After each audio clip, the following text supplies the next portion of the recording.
Okay, so a little update. I have a new version of it. Just like a little button here.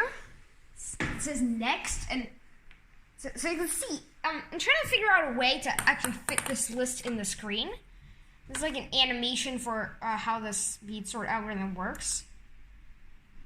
You see that giant list over there? Oh, because it'll be like clearer the way it sorts. It says how many beads. How many beads?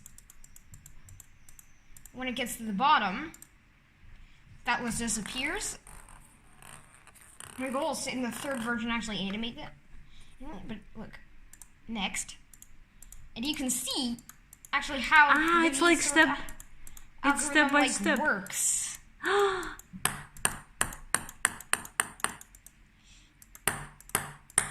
Wait.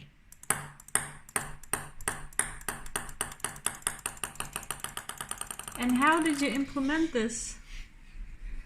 With a generator function. Of course, because it's my favorite feature of JavaScript. Generator function. Now I'm going to drop the beads.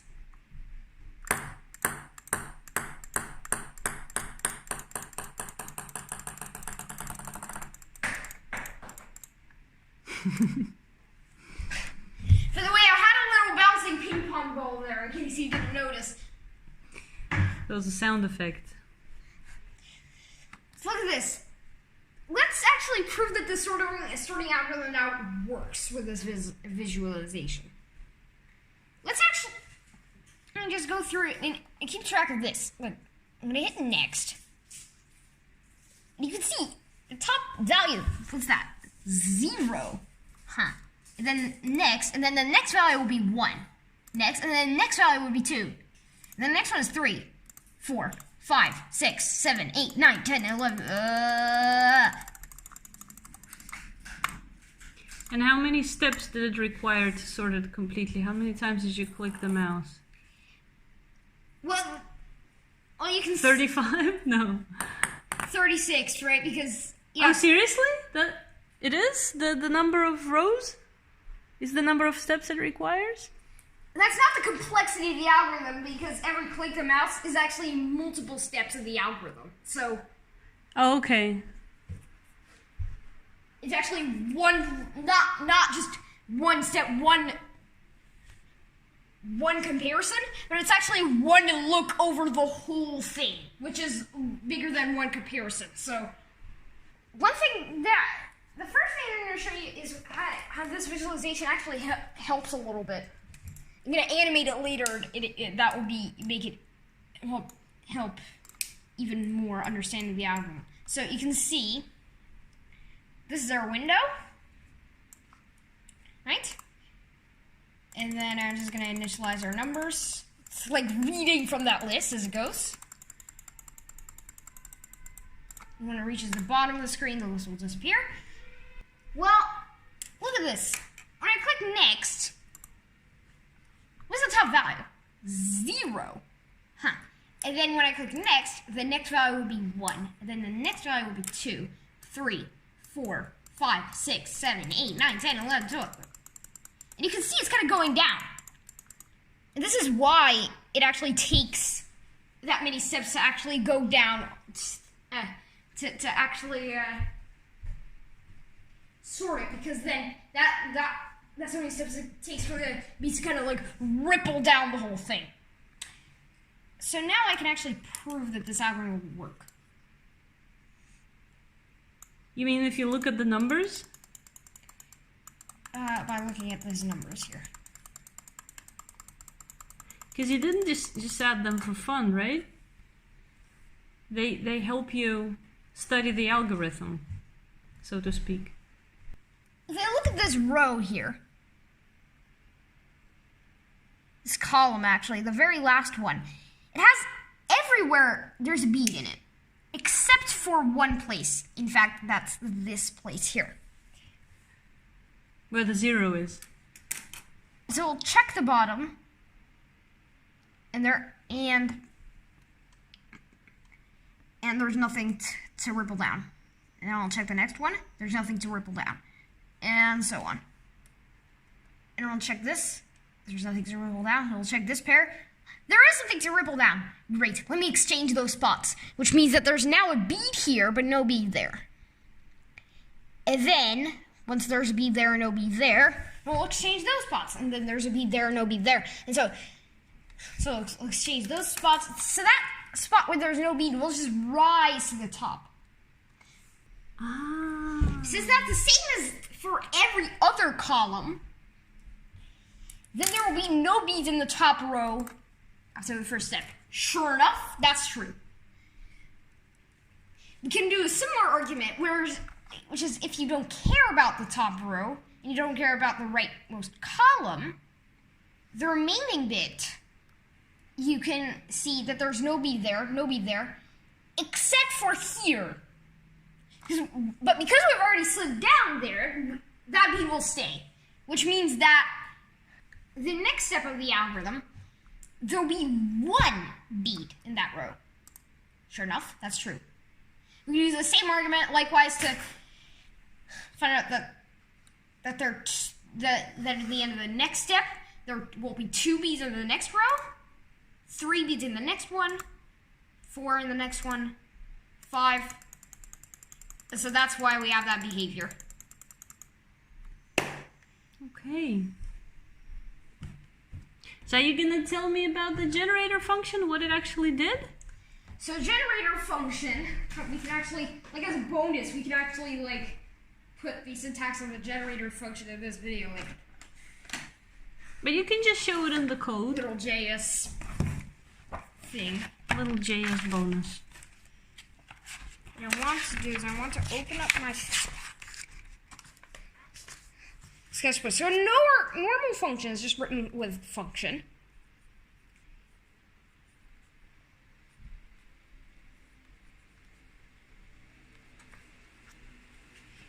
I'll just call it like func or something.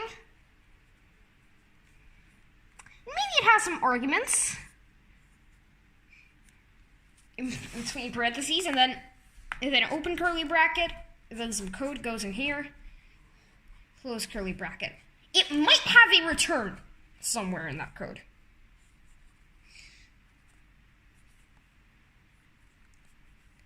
Return. Maybe some extra value. But actually just return, like, quits the...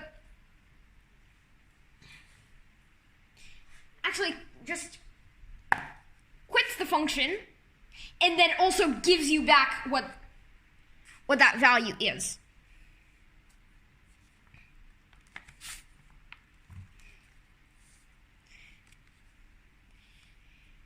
So and to execute it, you could just say func, or whatever the name, func, parentheses, and then the arguments that you give it, semicolon.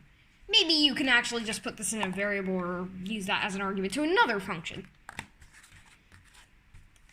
The difference between a regular function and a generator function, however, is a generator function is a function that you can actually like come back to. I'm going to show you what I mean. A generator function is written like this. Function star. So, and then the function name. I'm going to call it generator. But you can call it anything. I called it next in my example, which I should have not called it next because it's the whole algorithm. And then it might actually also have some arguments. And then open curly bracket, close curly brackets. So far, nothing really is different about the syntax. And then, of course, some code goes in here. Then you might actually write this thing, yield, semicolon. Or maybe you can actually yield something else. A yield is like a return for a generator function, but on that later. But the thing is, with yield, you can actually write some code after it as well. Then I can have another yield.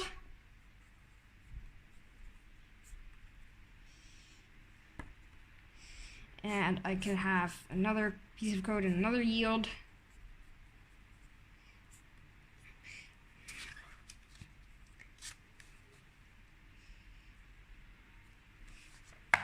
And there. The syntax for calling one, however, is this. You might say something like const gen equals generator.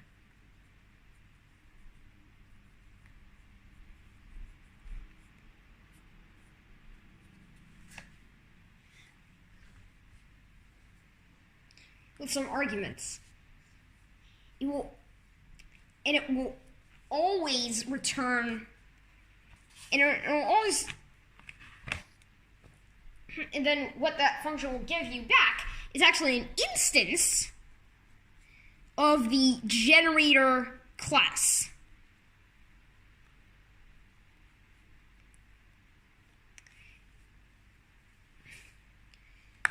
And so, in the most basic thing you can do with a generator class is you could say that generator dot next.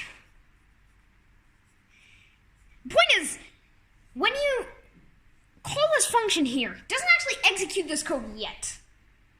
What you can do is you can actually store an instance of that function in a variable. And this, in fact, it's a generator object. Not generator, I mean, like the name of the function, but there's a built-in object in JavaScript called generator. So the generator, but it doesn't actually execute this code yet. Basically what it does, you have to say generator.next. And so what that means is that we'll execute the code up to the next yield statement. If that yield happens to return something back, then what you get back from that is actually an object. It's a really simple object. It's just it's actually an object, so it's not of any like instance of a class, nothing. It's just a plain object. And it has this in it. It has a value.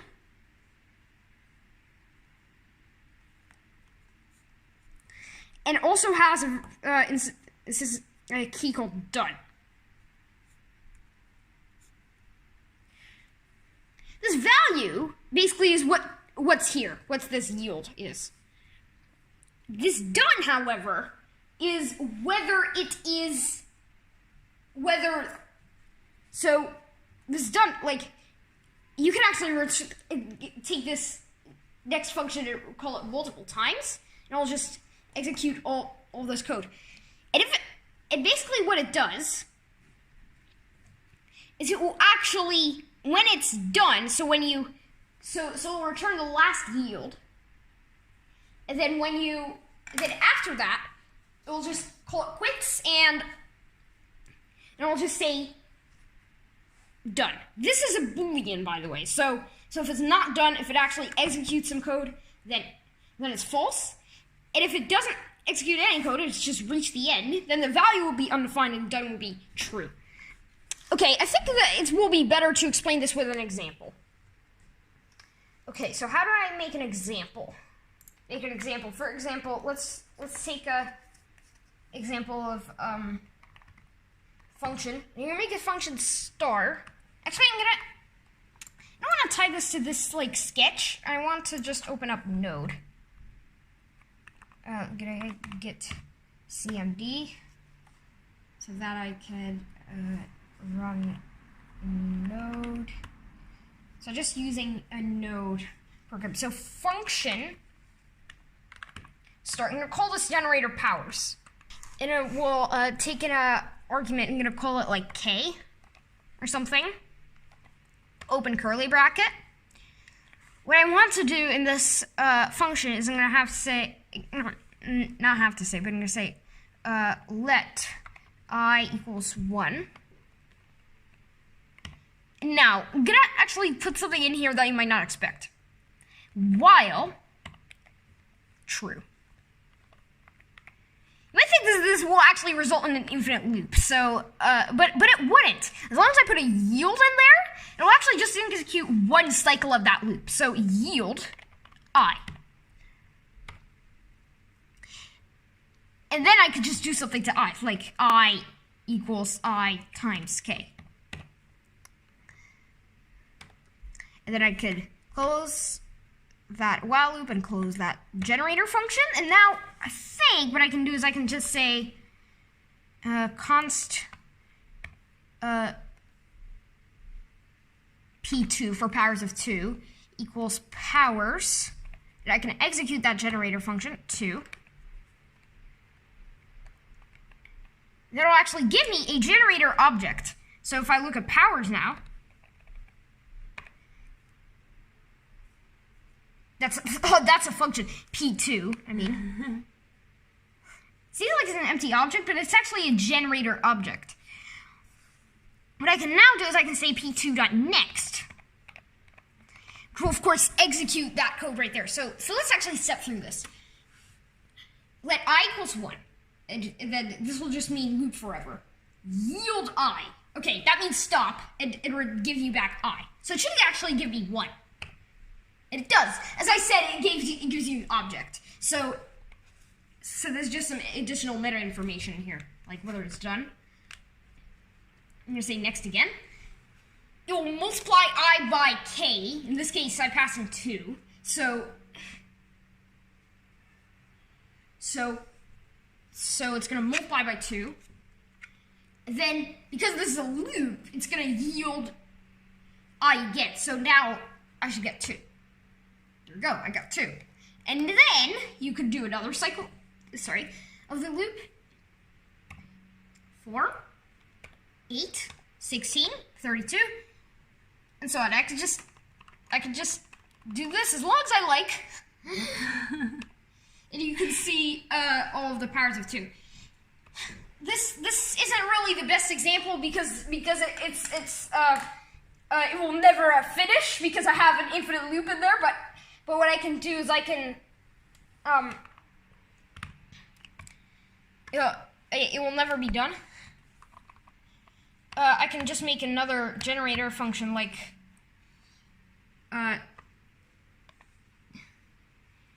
quit generator, quit gen, I'm gonna call it. I'm gonna just not put any arguments in there. I'm gonna just say yield. I'm gonna do something in there like yield 10, yield 20, and then close the generator. So I think what this is gonna do now. So if I say const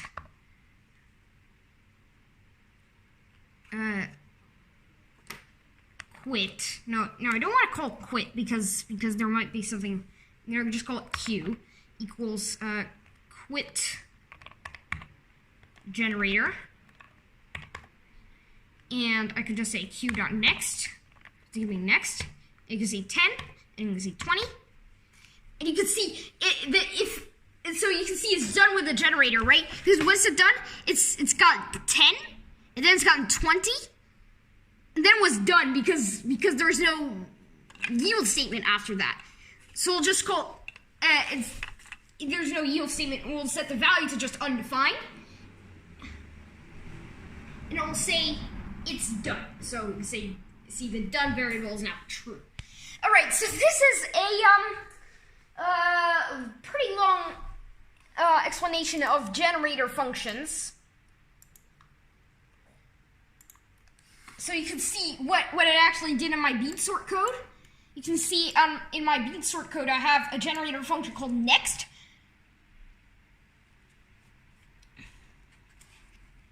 And you can see that this is just the initial configuration, the list. That of course the yield to stop after that point. And then this is something that we didn't look at yet. Yield star. If you have yield star, what this means is, look, yield star